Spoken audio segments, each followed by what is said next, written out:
Hello and welcome guys once again this is Rohit Dubey and welcome to cocktail buddies. तो आज हम लोग बात करने वाले भारत स्टेज के बारे में। मैं आपको एक्सप्लेन करने वाला हूँ कि क्या है ये भारत स्टेज BS3 4 5 6 जिसके वजह से गाड़ियों की कॉस्ट बढ़ रही, तो उसके बारे में पूरा इलेबोरेट करके बताऊंगा। So let's get started.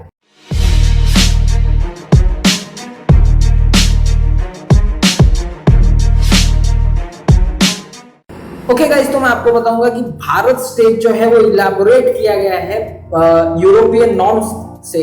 और भारत स्टेज एक एमिशन नॉर्म है जो एग्जॉस्ट गैसेस निकलती है हमारे व्हीकल्स में से, उसके अंदर से जो पोल्यूटेंट्स निकलते हैं और जो एटमॉस्फेयर में जाते हैं उसको लिमिट करने के लिए एक प्रोटोकॉल सेट है। प्रोटोकॉल्स का मतलब होता है कि एक सेट ऑफ रूल्स। अब मैं आपको ये बताऊंगा कि भारत स्टेज के जो प्रोटोकॉल्स है उसको अनलीश करने के लिए रिस्पॉन्सिबल कौन है। तो इसको रिस्पॉन्सिबल है BSES यानी Bharat stage emission standard institute own by government of India. तो गवर्नमेंट ऑफ इंडिया ने मैन्युफैक्चरर्स के लिए एक ऐसे नियम कायदे बना दिए हैं ताकि उनका जो प्रोडक्ट है, उनका जो व्हीकल है, उसमें से प्रॉपर प्रपोर्शन में कार्बन डाइऑक्साइड और जो भी हार्मफुल गैसेस है जो एटमॉस्फेयर में जा रही है वो एक प्रपोर्शन में ही निकले ताकि एनवायरनमेंट को ज़्यादा हार्म ना पहुंचे।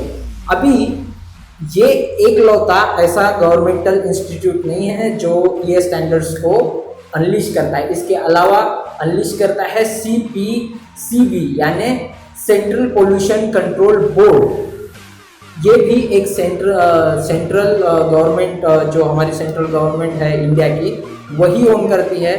ये दोनों कमिटीज मिलकर एक ऐसे सेट ऑफ रूल्स बनाती है मैन्युफैक्चरर्स के लिए। अब आपको एक फैक्ट की बात बताऊंगा कि ये जो BS हमने सुना है कि BS3 की बाइक है, BS4 की, और कॉस्ट बढ़ते जाती है, तो ये एक्चुअली सिर्फ व्हीकल्स को नहीं अलॉट होती है। BS के स्टैंडर्ड्स हर उस पर्टिकुलर मैन्युफैक्चरर को फॉलो करने पड़ते हैं, या फिर अगर इलेक्ट्रिक जनरेटर है, डीजल, या फिर ट्रक मैन्युफैक्चरर है, या फिर केमिकल इंडस्ट्री, या फिर पावर जनरेशन है, इलेक्ट्रिक पावर प्लांट, क्योंकि एमिशंस तो वहाँ पे भी हो रहे हैं। तो इन एमिशन स्टैंडर्ड्स को उन्हें भी फॉलो करना पड़ता है। आपको लगता है कि नहीं, आपको इसमें ही फॉलो करना पड़ता है। अब बताऊंगा मैं आपको कि इसका एक्चुअली हिस्ट्री क्या है, क्योंकि ये जनरेट हुआ यूरोपियन नॉर्म से। तो सन 2000 में BS3 all over the India के जो 13 मेगा सिटीज थी उसमें ऑलरेडी अलॉट कर दिया गया।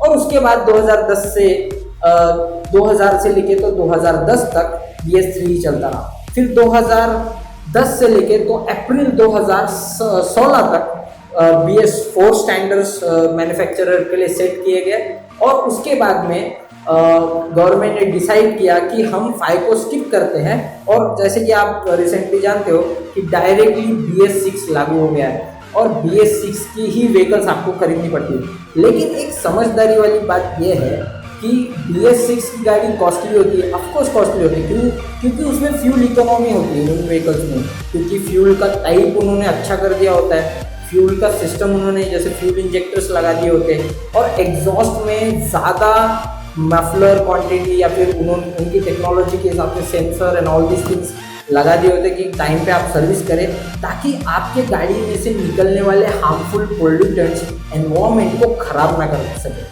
तो 10-15 हज़ार रुपये किसी भी व्हीकल को ज़्यादा देने में हार्मफुल नहीं है, क्योंकि हम अपने एनवायरनमेंट को बचा रहे हैं इस चीज़ को। और ये चीज़ से ऑफेंड होना भी गलत है कि यार BS6 की गाड़ी है तो हम नहीं अफोर्ड कर सकते, कोई पुराना स्टॉक है। तो गवर्नमेंट ने एक्चुअली ये बैन कर दिया है कि आप पुराना स्टॉक नहीं ले सकते हो, क्योंकि वो पोल्यूशन है। अब आप लोग जब नॉर्मली पासिंग करवाने जाते हो तो आजकल एक नया आपको डॉक्यूमेंट कैरी करना पड़ता है आपके व्हीकल्स के साथ में, जिसको कहते हैं PUC। तो PUC ही एक ऐसा टेस्ट है जो वो टेस्ट होता है आपके गाड़ी में से, एग्जॉस्ट में से आपकी गाड़ी पोल्यूशन तो नहीं फैला रही ना, हार्मफुल पोल्यूटेंट्स तो नहीं फैला रही ना। तो इसी का जो टेस्ट होता है, तो उसके लिए आपको रोड ट्रांसपोर्ट अथॉरिटीज द्वारा एक सर्टिफिकेट दिया जाता है। अगर आपकी गाड़ी किसी भी प्रकार का पोल्यूशन नहीं फैला रही है तो it's all okay, you know. So guys, BS3, BS4 या BS6 के अंदर जो एमिशन नॉर्म्स होते हैं उसमें से कुछ ही नॉर्म्स मैं निकाल पाया तो आपको बताऊंगा। उसमें होता है कि कार्बन डाइऑक्साइड का जो पोल्यूटेंट्स होते हैं उसका रेगुलेशन, कि आपकी व्हीकल अगर इतना फ्यूल कंबर्स कर रही है तो आपको इतना ही कार्बन डाइऑक्साइड एटमॉस्फेयर में फेंकने की इजाज़त है। वैसा ही नाइट्रोजन ऑक्साइड, कार्बन मोनोऑक्साइड जैसे बहुत सारी हार्मफुल गैसेस है जो हमारे गाड़ियों के एग्जॉस्ट में से निकलती है, और हमको इस चीज़ के बारे में इस चीज़ को समझना पड़ेगा।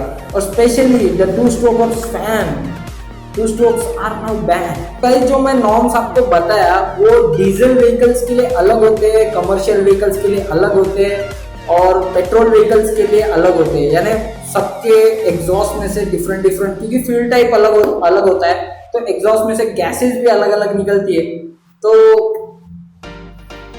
सबके नॉर्म्स अलग अलग होते हैं। किसी भी प्रकार की ऑटोमोटिव जानकारी के लिए हमें लाइक कीजिए, फॉलो कीजिए और सब्सक्राइब कीजिए। और आजकल की कंडीशन को देखते हुए मैं नॉर्मल वाला अपना डायलॉग तो नहीं बोल सकता, लेकिन ये बोल सकता, stay safe, stay at home, और still then see you again.